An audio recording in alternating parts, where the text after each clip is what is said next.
Welcome, everyone, to a very special hour we get to spend together today in the sacred classroom. If you are looking for an experience where your mind gets stretched, gets bent beyond your current understanding, you have followed the breadcrumbs of your intuition into the right space today.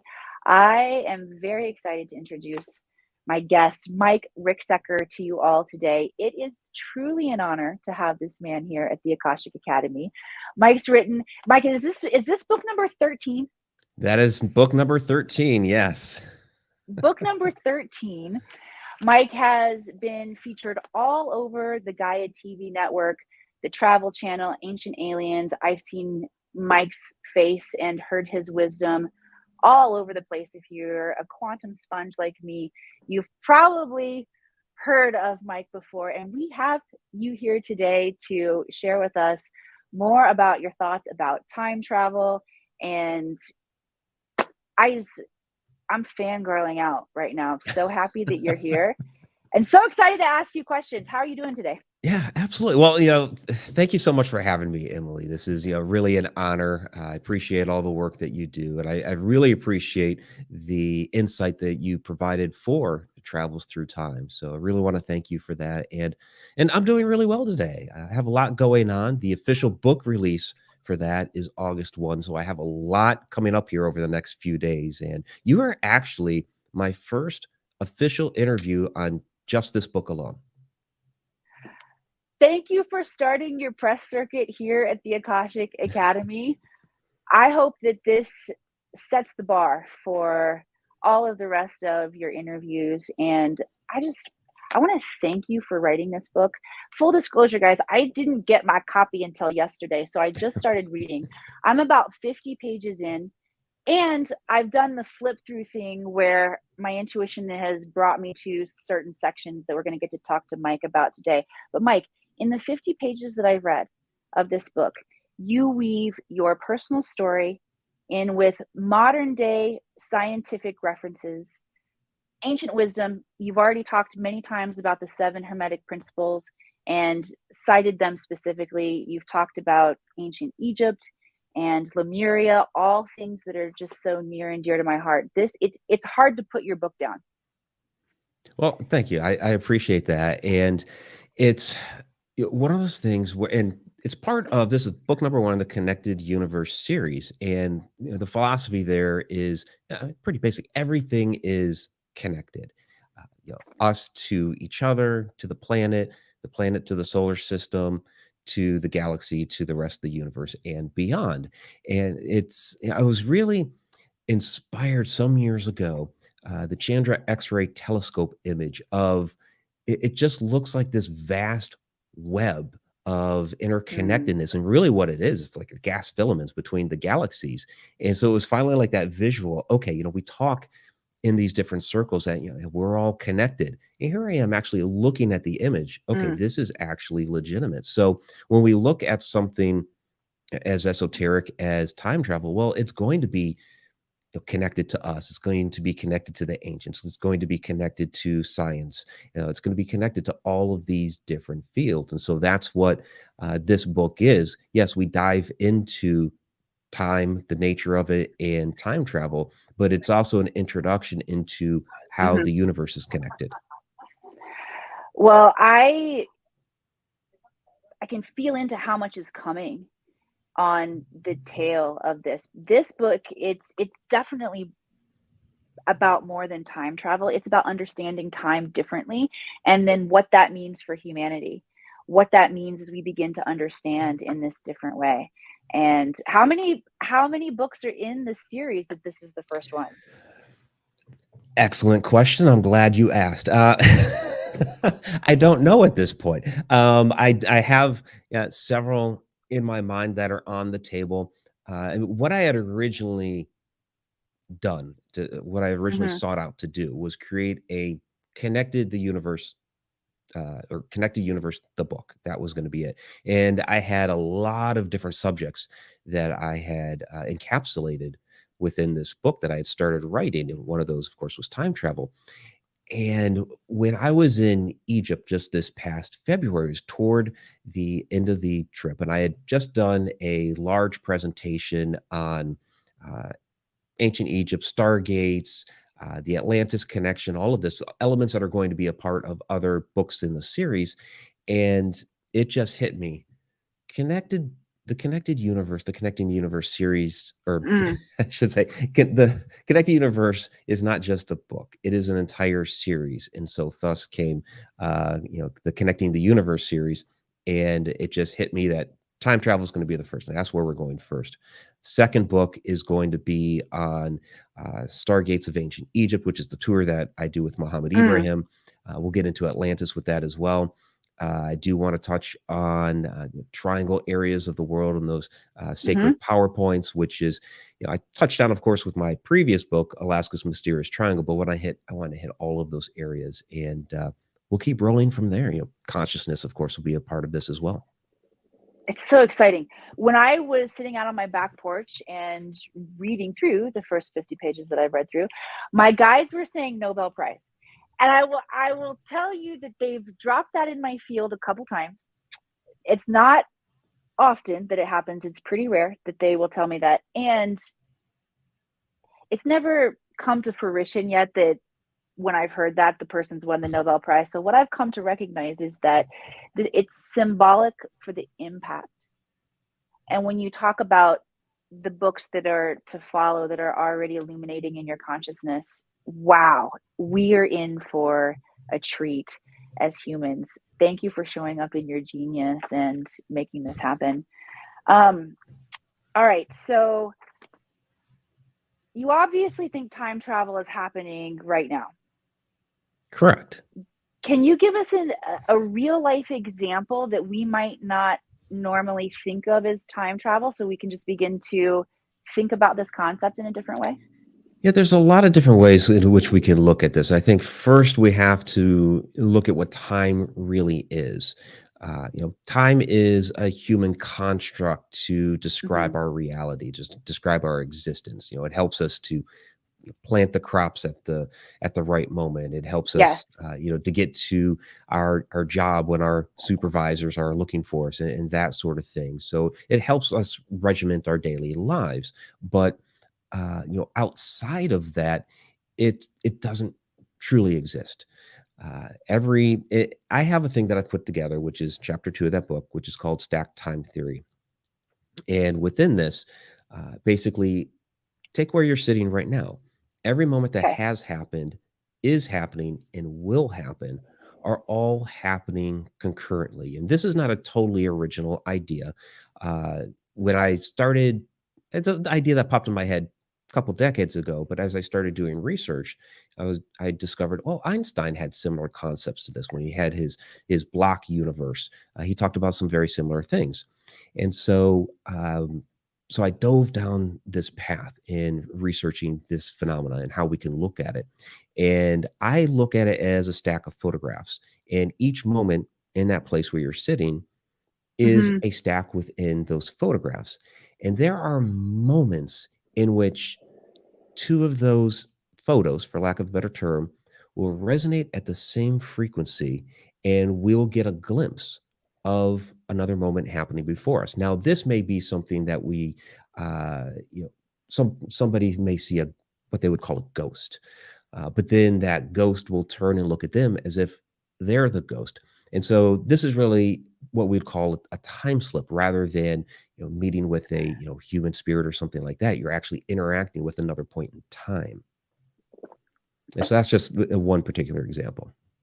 That's really interesting. How many of you think that you might have had an experience like that? Let us know in the comments. Hey, by the way, blow up the chat box for a second, everyone. Give Mike a warm Akashic Academy hello. Send some love, likes, hearts across the screen. Let's blow up the algorithms here on social media and get this conversation pumping out into the airwaves. That was a great explanation of, you know what? Because the explanation gave us the visual, just like you had the visual of the interconnected universe. When we can have a visual in our mind that makes sense, there's an activation that happens that opens up our pathways and we can begin to think and perceive differently. Um, I read a book in my Hollywood days called Einstein's Dreams. Are you familiar with that book? I have no, I have not read that one. No. It's a collection of short stories that depict, what did you call Einstein's different theories? They talk about time running backwards in a particular village, but they describe these different, are they principles or what are they? Einstein's theories Yeah, of well, he time. has his theory of general relativity.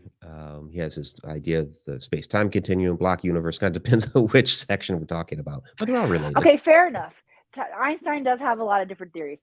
Specifically around time, what this awesome collection of short stories does is, if your mind doesn't process quite the way Mike's mind does, it may be a little more like my mind does, and the narrative helps you, it puts these concepts into a narrative form so that we can understand it more. Mhm. And I remember there was also a chapter in there about time running forward and backward and all at once, all at the same time, which was still hard for me to bend my head around, because my Hollywood era, when I read that book, that was pre-Akashic Record era for Okay. me. Now, since my Akashic Record era has begun, and now I have access to all consciousness and knowledge, and I just have to ask questions. One question that I was really excited to ask about was past lives. Hmm. I wondered if they were true, specifically because I'd had several people come across my path telling me they've had a past life as Jesus, as Yeshua, and I thought, can there be a bunch of souls that have been Jesus before? So I asked the records, and what they told me, they said, first thing you need to understand, Emily, is that time isn't linear. It's running forward, backward, all at once, all at the same time. So in essence, all of these storylines, or maybe this is where you would call them pictures, right, are laying on top of each other all at once and all moving through. It would be like the hero's journey if I'm sticking with this concept of all the storylines, right? And Right. so we always need a character to play Jesus. We're always casting Jesus. See, I told you before we came on the air, Mike, Hollywood was a really incredible boot camp for me. Not only did it prep me for channeling, because that's basically what acting is bringing a Sure. character through, right? But it gives me a construct to understand how we are choosing and taking on roles and learning lessons and playing out roles with each other in this lifetime. But they shared with me that it's all happening all at once, all at the same time. So we always are casting a Jesus. How does Yeah, that there's land always for you? yeah, there's always something that we can tap into, and I do believe in the idea of past lives, reincarnation, and the fascinating aspect of that is, if I've already lived multiple past lives and all time is concurrent, am I able to freely access and see those lives? Well, I've had past life regression. So is that really, instead of, seeing the past, am I actually just, cracking open that frequency to be able to view that particular moment that is still playing out as we speak? It's just myself in a different role. So that's, very, very fascinating things that Right. we can look into. And even our science is starting to catch up to this, where the Anita Project, Ice Cube Project down in Antarctica, they discovered neutrinos that were acting very, very strangely, basically the opposite of the way they should have been happening. And when the reports first came out some years back, they were kind of scoffed at by traditional media, because it was more than tabloid-esque type of journals that were saying, "Hey, there's a science Mm. is saying there's a parallel universe running in reverse time." Well, earlier this year, the paper came out. Oh, it's actually true. There's a parallel universe running in reverse time that is detectable by science. So it is certainly there. It's not just a theory anymore. Whew. So what does that mean for humanity then? Mike? What does it mean for everyday humanity? Like when we're living our moment to moment lives? Yeah, and our moment to moment lives, because we are kind of stuck in that quote unquote river. We are, we're kind of still regimented into that. It's kind of the rules that have been placed upon our our universe. We could get into ideas of the simulated universe and things like that, but we're playing within a set of rules, and sometimes we're able to bend and break those rules. So on the daily, driving to go to the store, making dinner, that sort of thing, those basic rules that we're used to will still apply. It's other moments that sometimes it accidentally happens in front of us. Sometimes we can meditate on it and try to get there ourselves. It's special moments like that in which we can access these other particular moments in time. And I know with your research and experience with the Akashic Records, that is another area in which you can access, which is outside the rules of time that we've been restricted to here. But again, we can bend and break those rules. I love bending and breaking rules. I've always been a rebel. So in bending and breaking the rules that govern this reality, potential simulated reality that we're all experiencing, you talk about something here that I found really fascinating. I've marked some pages. Oh, no, wait, that's the page where you talk about me. Hang on. That's not the one now. Okay, I forgot. You taught me how to pronounce this before we came on, but I forgot already. Telluric currents. Did I say it right? Telluric currents. Yeah. Telluric currents. There are telluric currents running through the earth. The telluric current being the actual natural electric current running beneath the earth's surface. The ancients used to tap into telluric currents. I did it, didn't I? Telluric current You got it. of the earth, using its energy for various reasons, including entered into altered states of consciousness, healing, and more. Opening a doorway into other dimensions and points in time could very well be another one of those reasons. I think I experienced opening, or do you ride the telluric currents, Mike? What do you do when they it opened a doorway that allowed us to travel on foot?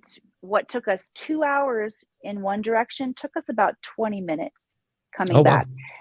And it was in Mount Shasta. I was leading an expedition there, and we were going to Moss Spray Falls, where 7 waterfalls come together, and it's one of the vortexes on Mount Shasta that's known to hold the 5D heaven on earth energy. So when you go there, we're activating our cellular structure to hold that frequency. That could be like an intense meditation, right? That raises our vibrational frequency. Well, getting to Moss Spray Falls, it's about a 2-hour walk. It's a walk, but it's on railroad tracks and on rock. So it's somewhat treacherous. And it was pretty treacherous for my group that day. It was really hot. The ground was unstable. Trains kept coming by, and we had to like duck off in the bushes and hang off the side. But no, it wasn't that bad, but it was intense. And I was questioning myself as a leader, to be perfectly honest with you. I'm like, dang, should I not have brought them here? But then we make it.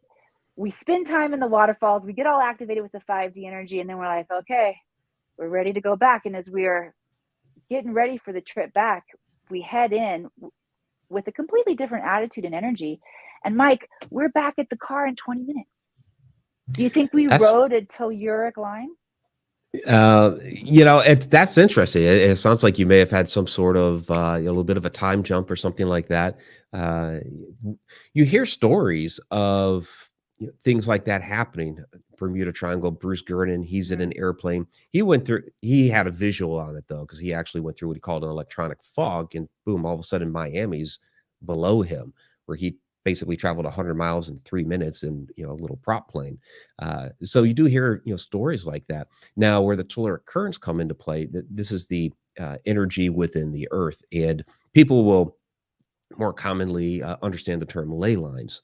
The telluric current are those actual energy currents within the earth. The ley lines come into place because the ancients knew to tap into that earth energy, and so they would build their monuments, their stone circles, the pyramids, things like that on top of these currents. Mount Shasta is one of those locations that has that type of energy there, and so I don't doubt something like that happened. Have you ever had any interesting experiences in Mount Shasta? I have not yet been to Mount Shasta, so it's one of those bucket list items. I need to go. I feel That's that way okay. about You haven't been to Egypt yet. I know. Jinx, you owe me a soda on that one. Ah, All right, so let's talk about really harnessing the energy to time travel mhm. for humanity. What possibilities does this open for us in terms of advancing us as a civilization, as a collective? Yeah, that's a fascinating question because right now when a lot of people when they think of time travel, they think of something like Back to the Future, getting into a Mhm. DeLorean and somehow changing or modifying their past or the past of somebody they know or something like that, changing those types of situations. We see today with like the UAP phenomena that some people speculate that these may actually be not extraterrestrials but us from the past. And like Yes. I'll just throw out there the Rendlesham Forest incident, uh, that some of the fallout from that was these were us from the future that were coming back because there was something that happened in the future that they needed to come back and get some information about so they could take it back with them. Mhm. That's a fascinating idea. I'll take it one step further in that, yeah, some of these UAPs could be us from the future. I believe that they could also even be one extraterrestrials from the future that somewhere in our distant future, humanity could be gone. ETs come to Earth, colonize, have time travel technology, come back to the past. Or Mhm. some other indigenous intelligent life form that has sprouted up here on Earth billions of years from now, and again develops that technology and is able to come back from the past. So we have a lot of different things at play here of what that could be. But in many cases, it's it's something educational. I believe that Mhm. there are things that we want to learn about what really happened in the past. That there may be some information there, technology, could be even something medically that we need to learn and know for whatever may be going on in our specific frame to go back and relearn what that was because it's been lost over throughout that stack. Mm. That's so synchronous and confirming with the work that I'm doing with clients in the Akashic Records. Um, what the records impart to me often as to why do we need the records? Why is this important right now? Because as we are ushering in the new earth or this 5D consciousness, we need new paradigms for money, for relationships, for education, for all aspects of how we're currently doing life right now on the planet. And yeah, we can ask those questions and get those downloads from the records, but it's also so cool to get them from other beings, like have an actual interaction with the being and opening our minds and the potential of having this kind of interaction for educational purposes to learn is so impactful.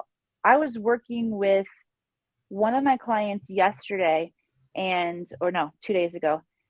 We went into the Syrian library and we were looking at mistakes that they had made in their civilization that had disastrous consequences in helping us to understand how to usher in new technology here on our planet. So, this is a really exciting way that we could use time travel to learn and grow, like you said. Here's my next question. So, let's say that we become this civilization that can hold the frequency and the consciousness and open to this opportunity of time travel. What do we have to be on the lookout for? What are the pitfalls? Like how might we f this up? Right. Oh, good question. Because there are plenty of ways we could. You're talking about, yeah, yeah. Well, and you see like the idea of the Mandela effect, where people remember things differently than the way they Mhm. really were, and yeah, there's some fun ones in which we kind of misremember the way some branding or something in pop culture was, but there's actually some serious differences that people remember far, far differently. Mm-hmm. People from all over the world, same memory, they had no interaction with each other. What's going on there? So that's kind of one of the pitfalls that we can run into if you have a overzealous time traveler that mucks up the timeline a little bit, that things could drastically change. And some people will be aware of those changes. And that's where we start questioning what's really going on here.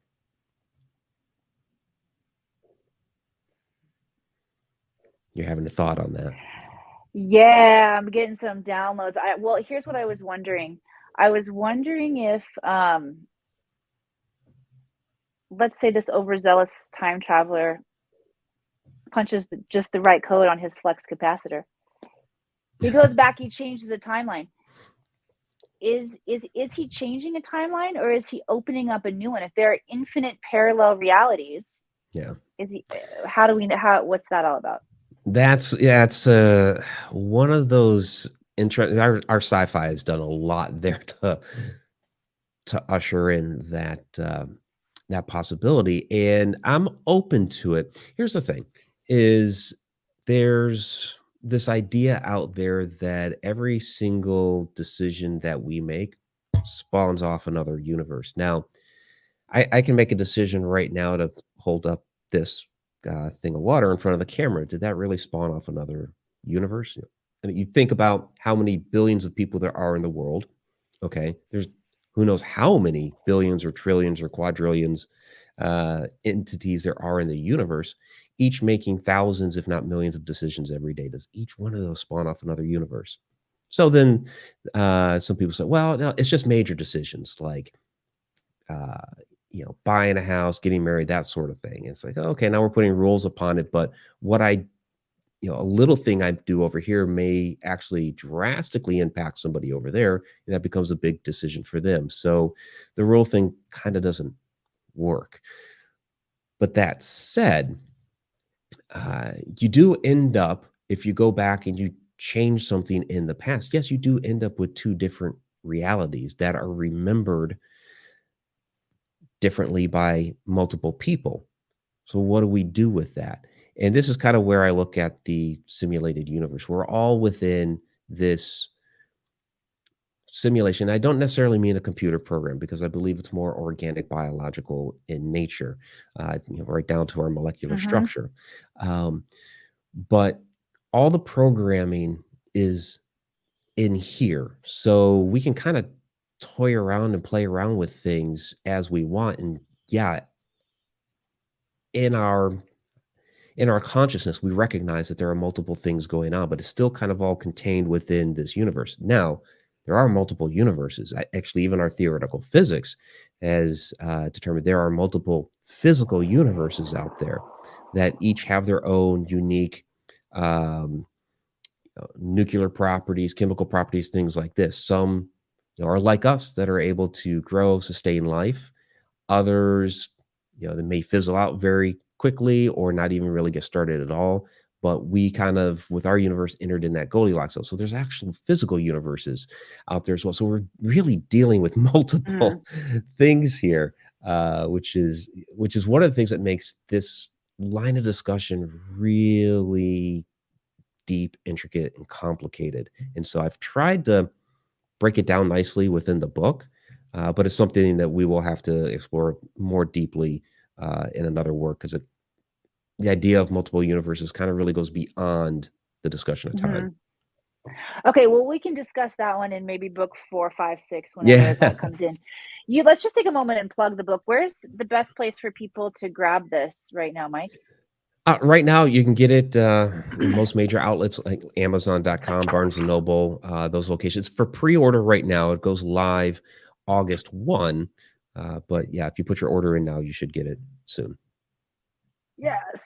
And you do an excellent job of breaking these complicated esoteric ideas down really in everyday, super easy to understand. And I found myself in the very first story that you told, which is an example of time travel, jumping right into I felt like I was remembering my own experiences doing that as a kid, as you were describing your experience. So I felt like there was definitely some time shifting happening. It's I'm going to go ahead and say people are going to have an experience time traveling as they read this book. They're going to have it in their consciousness with what's, moving and alive in their field. Yeah, I appreciate that. Yeah, I've tried to mix it up a bit. There's science in there without being too sciencey. There's Yep. some metaphysics in there without being too metaphysics. I have some personal accounts in there, anecdotal stories from myself, from others, and yeah, I appreciate you saying kind of break it down to something that can be understood. I spent well, and still have spent a few decades in the technology IT field, and one of the things, did I just go Oh, black? sure you did. Yeah, just as you were bragging about technology. Just No, I'm as just I kidding. No, was hey, while you get turned back on, everybody, Kathy put the link in there for the book if you want to pick it up. Mama Werewolf has already picked it up. Oh yeah, Mike, tech wizard you are. All right, we'll wait for Mike to come back. I also want to ask you all out there, do you have questions for Mike? If you do, type them in the comments. We will definitely put him on the hot seat. Don't mind Mike, he's just time traveling right now, everybody.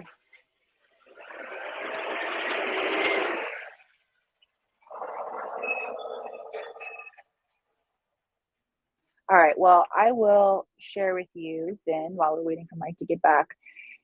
The opening story that he talks about in here is where he went into potentially a lucid dream. I see Mama Werewolf talked about astral projection. Is astral projection a form of time travel? My answer to that is yes. I do think that we are sending our consciousness into other points of the time space continuum. And what Mike talked about experiencing as a little boy was moving and missing his previous life back home and in his new house as he was falling asleep. He began to think about his old friends and he noticed this deepening sense of calm, but also a moment when his body started to vibrate. Now, when we talk about astral travel, astral projection, there is a, a moment where we physically roll out of the body. The consciousness like rolls out of the body.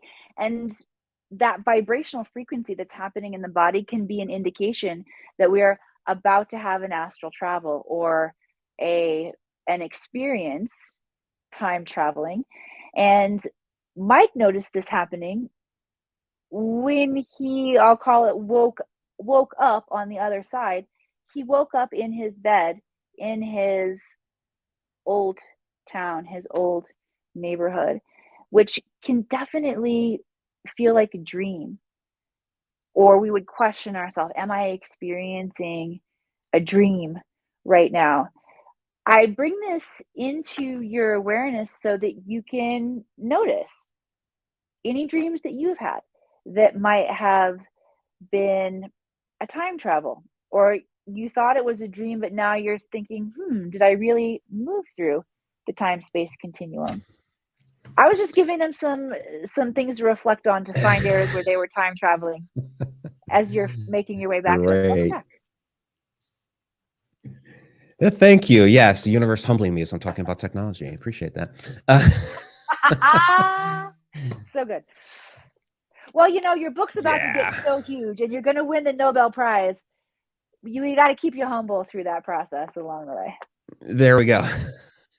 Yep. Appreciate All right. that. I can't remember the No, but question. what I Do had you to remember say what the was, question was? you had remarked about, how easy it was to understand some of the different things they had written in Yes. there. And so the remark that I was just trying to make was that, early on in my career in technology, I had contracts with like Department of Energy and things like that, and was Department of Energy library.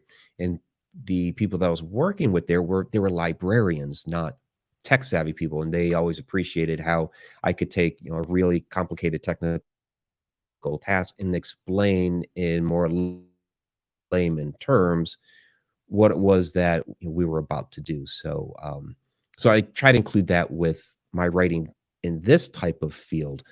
Is hey, I could use all this technical jargon. People aren't going to understand all of that, so let me try to break things down nicely. Yeah, I think you nailed it. And there, I've noticed there's a point along the way in this journey where it's like we get installed an app, a consciousness app that helps us bring vocabulary to these esoteric ideas. I feel like I can do it in the Akashic Records, but I can't do it with the same things that you're doing it with, Mike. So thank you again for how you're showing up and sharing with the planet. Mama Werewolf has a question for you about astral travel and astral projection. Do you feel like this is a form of time travel? In a sense, yeah, we are. So you're talking really about a form of interdimensional travel, and if we look at first dimension's a line, second dimension is a plane. Think of like a piece of paper. Third dimension is an object. Fourth dimension is time, and that's where our consciousness lies. And it's housed within a 3D object, which is our body. So that right there makes us an interdimensional being. The fact that we have our consciousness within our body, boom. But when we come out of our body, now we're able to interact with a lot of different planes of existence, and we can elevate ourselves out from the fourth dimension into the fifth. So we're able to, and I believe this is what's happening when you're accessing the Akashic Records, because that's outside of that dimension of time. Many times when we dream, there are we're tapping into other places within what they call the stack of time. And same thing when we astral travel. Yes, we could still do that within the fourth dimension here, but we could go beyond that as well. I like that you talked about the 5D. I'll answer after you, but I want you to go first. How would you describe the 5D? Like what is that? What does that look like to you? I don't believe it's the traditional tesseract that we've been. I get what people have tried to the tesseract. So basically, it's a Yeah. cube on top of a cube. Marvel has used it as this glowing cube that opens up portals, but really, it's a 3D representation of something that is beyond three-dimensional space. So an interesting way this was depicted was actually in the movie Interstellar, in which, I don't know if you're familiar with the movie, but the character Cooper at the end is put inside of one of these, and it's more than just a 3D cube, because what it is, it's every single moment in time of his daughter's bedroom that are all interconnected together. So you see these strings, these strands, which I think is a really decent representation, because when we talk like string theory and we talk about even getting as deep as the universe created with music and sound vibration, that sort of thing, it makes sense that it would be some sort of string representing the vibrations of those different frequencies that create everything. So if you just take that one moment and you're able to see everything within it, again, we're talking about sitting in your chair every single moment that has happened, is happening, and will happen, all stacked up like photographs. This basically kind of expanded that, where you could see in a three-dimensional space all of these photos, all of these moments. So it's an interesting way to represent that type of space, but I believe it's kind of really beyond the human comprehension of what that would look like. And Michio Kaku has a great analogy of a fish. Think of a fish in a pond, and that's the two-dimensional space to them. You pull the fish out of the pond, the fish is going to be absolutely awestruck as to what it is looking at, because it's never seen anything like it before, and it had no idea it was out there. Fascinating. I love it. He has a an institute in Southern California, Institute of Quantum Human and Behavioral Sciences, that I have visited, and I participated in an experiment there for somebody's PhD where they put us in a Faraday cage and hooked us up and measured how long we could hold theta brainwave state. And Oh, I'm very wow. competitive, Mike. You might not know this about me, but I'm very competitive. And we were in there for 15 minutes. So I was, first of all, challenging myself how fast I could get to theta brainwave state. I was cheating. I was hugging trees before I went in there. And I dropped in, I think, in something like 20 seconds. And then I was able to hold it for the entire duration of the experiment. Pretty cool. Oh, wow. Thank That's you very fantastic. much. Even though I No, didn't know no. what the Tesseract cube was, you still have to school me on some things. Okay. Oh, you have plenty you can school me on, that's for sure. Fair enough. We can trade knowledge. All right. So All right. Love Learn talks about dreams here, and I feel like you answered that question when you talked about Mhm. we entering into time travel potentiality when you're dreaming. But is there anything else that you wanted to add around time traveling while sleeping that you could share with us?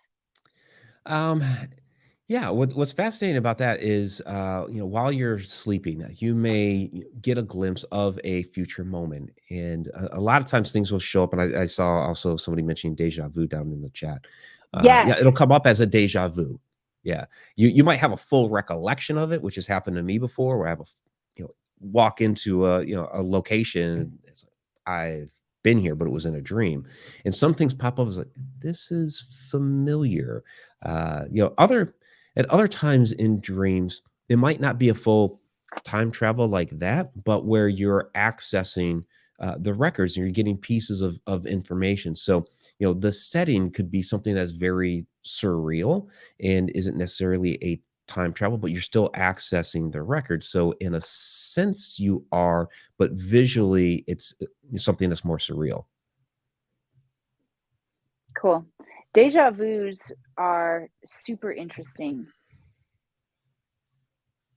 Tell me, I feel like I want to know a little bit more about a deja vu and something that's repeating. Tell me again in a different way than you just answered the Um, past question, because I know they were connected. yeah, the deja vu, the glitch in the matrix. I mean, it's basically something happens that or you walk into a location, and I think this happens even with past lives. You go to a historic building, maybe castle in Europe or something. You walk in, you're like, Hmm.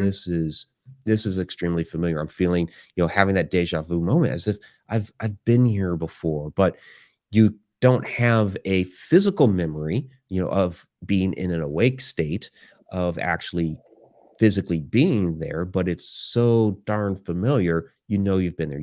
Some or whatever maybe the event was. This event has happened before, even though you're looking back through your memories and you're like, this hasn't physically happened to me before, but I know somehow it has. And so, was that in I a love, past life? Was it in a dream? Yeah. yeah, I love deja vus. I experienced a lot of them as a kid. They're more rare now in my adult life, but man, I experienced them a lot as a kid. And I also had lots of dreams that I could fly. I liked those too. Yeah, I had a lot of those as well. Yes. All right, so let's talk about, as we are increasing our vibrational frequency and growing in consciousness as humanity, and we're approaching being able to time travel and what that means.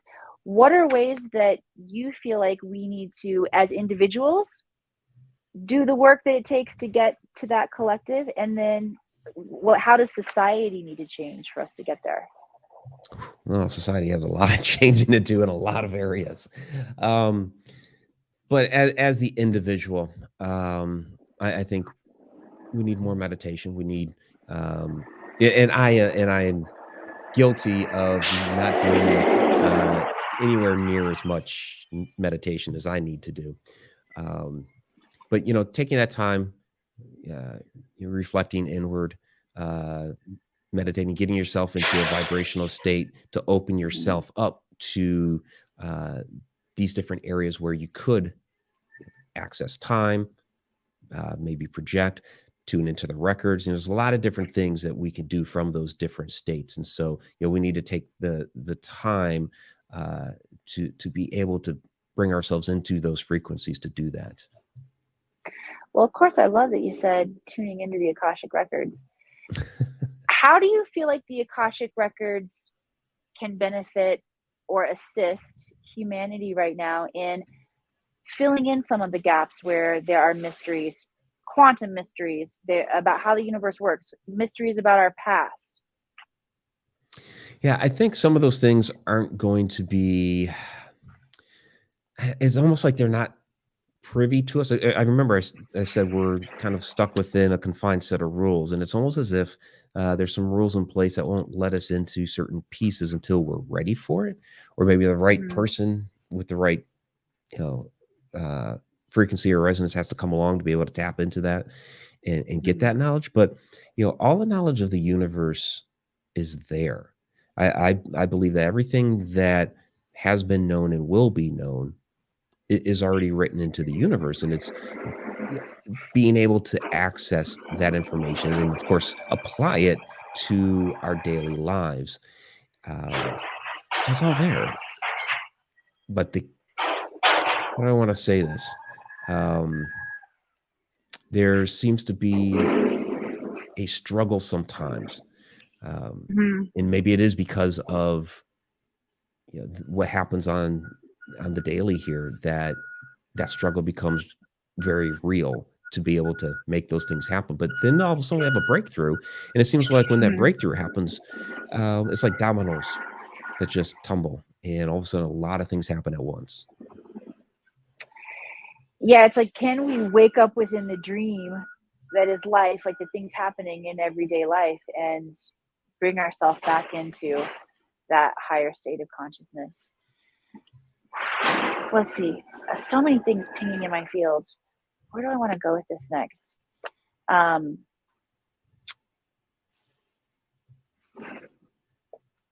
don't know. What's alive in your field to share right now, Mike? Oh, I mean, there's a lot of different directions I could go with this. I think when it comes to, when it comes to looking at not just time travel. I mean, it's kind of a novel notion, but it happens. And looking at the nature of time, the way dimensions work, it really comes down to personal energy, resonance, frequency, vibration, that sort of thing.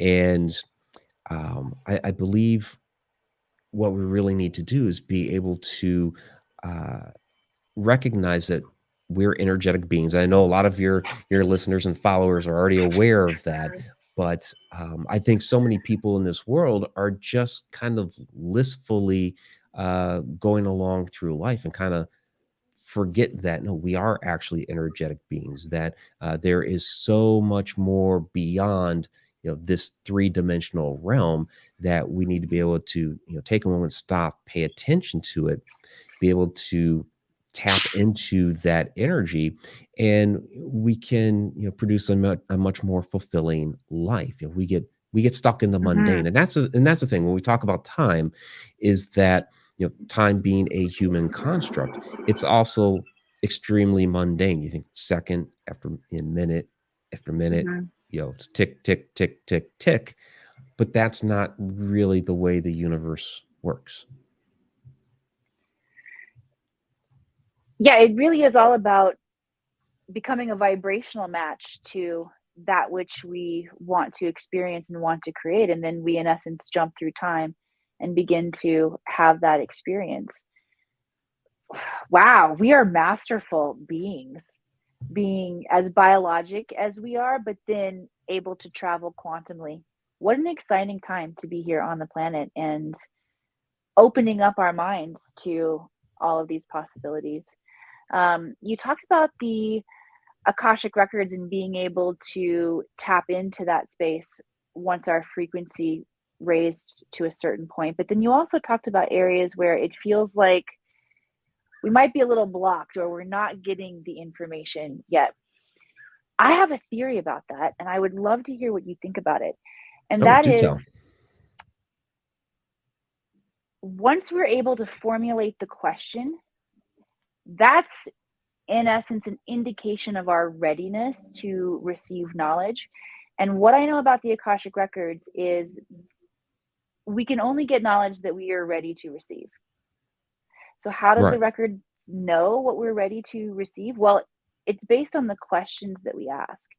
So do you think the areas where we might be locked out are just because we haven't asked the right question yet?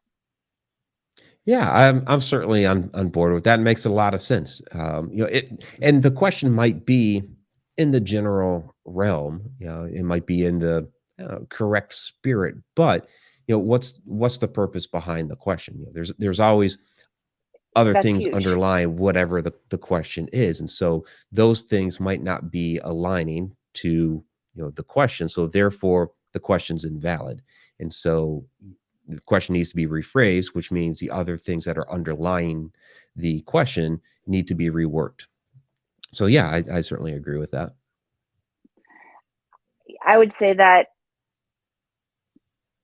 when we're not asking the right question because the motivation is wrong, it's because Right. one, we're either not taking personal responsibility for what we created. And that's more in the sense of how I use the records with people to clean up their own lives and their own karma. Hmm. Like, why do I keep creating the same patterns over and over again? Right. But then one of the reasons that we must learn to raise our vibrational frequency, and the key is unconditional love. When we truly hold unconditional love for ourselves and others, that alters our motivation. It protects us from motivations of greed, power, and wanting to manipulate with this energy, which I think that the Akashic Records were accessible and used for those reasons during the time of Atlantis and Lemuria, which is part of why we experienced the wipeout. And the records were physically removed from the planet. So now that we have to shift our vibrational frequency to become a match and to get that intelligence. But once we become a vibrational match to unconditional love and zero judgment, that basically ensures that I love myself. I see you within me, Mike, because we are connected. So I love you too. And I am holding, like, the reason I'm seeking this knowledge is for my highest good and the highest good of everyone connected to me and all of humanity. So I think when you train in my lineage, you best believe that's the energy you have going into the Akashic Records, because that's how we get the best information. But it's really a part of the culture when I'm training people to go in, is that this is how we become responsible for this Hmm. level of wisdom and revelation that is available for us in the space of the records. Yeah, yeah, absolutely. I believe that one of the more important things that we're supposed to do here within this physical life is to pass on that knowledge that we gain. That in order Mm-hmm. to try to better humanity, I could sit here and retain all of this knowledge for my own personal you know whatever. It's a lot of it to me is enjoyable, it's entertaining. I'm passionate about it. I love going to these different locations, researching this different esoteric knowledge, all of that, and I could do that for my own you know personal growth. But I believe that one of the more important things that we need to do is pass that knowledge on. It's not just good enough for me to keep it for myself, but for humanity to keep getting better throughout the ages. Again, we're stuck for the most part, we're stuck within that Mm-hmm. river of time. This body, this vessel is going to pass. So before my energy being escapes this bodily vessel, I need to be able to pass on that knowledge to others. And so I think that's very, very important that we do that. I do too, especially with my kids. You don't have kids yet, do you? You just got I have engaged four. recently, right? Oh, you have Yeah. four. Yeah, but I have four through a previous marriage. Yeah. Got you. Now, Jennifer, that's who your Hmm. fiance now, right? Yes. Is that who you talk about in here? That's who I talk about in there. Yeah. Yeah. The whole I the whole thought yeah, so.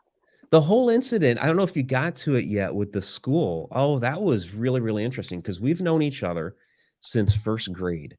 It's really wild how we kind of were in and out of each other's lives over the decades.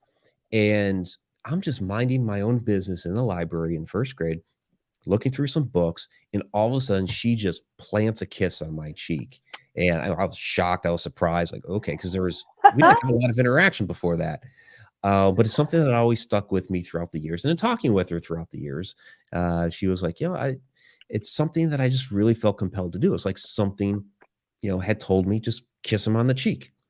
So we were at just last year after we had recently gotten together, went back to our old school. We're walking the grounds, and it's a performing arts center now for the college. And we're looking in the window of where that library was, which is set up as kind of like a music room. And playfully, Jen is looking in the window. She's yelling, kiss him," which was cool and funny. But we're thinking about it later on, like, wait a minute. If time doesn't really exist, did she basically tell herself, like when she was a kid, did she hear herself from decades in the future telling herself to kiss me? So yeah, it's a really fascinating moment. Yeah. I haven't gotten to that part yet, but I'm so glad that you talked about that in this interview. Several beats ago, I was thinking about, oh, I wonder if any of the inner child or, healing that we do where we travel back into childhood memories. I was wondering if I had ever remembered being a child and catching a flash or a glimpse out of the corner of my eye or a ghost or a being in the room and then wondered, oh, I wonder if that was me Mhm. now doing my inner child healing work. And so it's really cool that you talked about that concept that you two experienced together. Fascinating. I love it. All right, but to bring this full circle and back to the kids, where you're talking about passing it Mhm. on, I find we're in an interesting transitional developmental state as humans and as parents in terms of how much we normalize quantum woo and what our kids can do with it. I'm always talking to my kids about being psychic. I'm like, oh, good telepathy if they say what I was just thinking, or I've taught them to, work on healing their bodies. If Mhm. they come to me and say, Mom, I don't feel good, the first thing I say is, all right, give me 10, I am healthy and well. And I make them say it out loud. And they're like, that's so stupid, Bob. But they do it. What's it like having so much quantum and esoteric insight, Mike, but then being a normal human in the world and passing that intelligence on to children? Like, what does that look like in your experience? I've done it's been a little while, but I've done book talks and things like that. I remember going to my daughter's class one time. I was a mentor for a young writer before. It's something that I think that you always need to keep in mind is the younger generation, the younger crowd. I've had a lot of younger people that I've met to and talked to at events, many of which I still keep in touch with through social media. And it's kind of interesting because I've kind of gotten to the age where what I consider a kid, my kids are all grown. Yeah, so it's like they range between the ages of 21 and 30. So it's like, okay, they're yeah, to me those are kids, but they're still kids that are even younger than that. So yeah, I mean, I try to reach out to people of all age ranges. It's not just ourselves and our peers and all that. It's the Hmm. younger generation that's going to have to carry this on and carry it forward. So as many of those young minds that I can reach out and talk to, the better. I feel so inspired right now as we're coming, excuse me, to the top of the hour to carry that thought out here to our audience and say, hey, how do you get to carry on this information? You had aha moments today. You learned things. You thought about life differently. How can you keep that going and keep the awareness on this kind of conversation, personal responsibility for raising our frequency, for looking at life? We've been taught that it's a certain way, but looking at it differently and allowing a melting of the mind, letting go of rigidity. How do you get to pass that on and make a bigger impact on our planet? Mike, it was so good to have you. Do you have any final thoughts for our audience here today? I just would encourage everybody else, whatever it is that, you're able to learn, you're able to glean, whatever inspiring thoughts that you have out of that, be open about it. Feel free to share that. We're all in this together. And so, the way that we're going to get through it and to continue to learn and continue to grow is to be able to share those ideas with each other. So yeah, I'm definitely all about sharing. That Yep. wasn't clear enough already.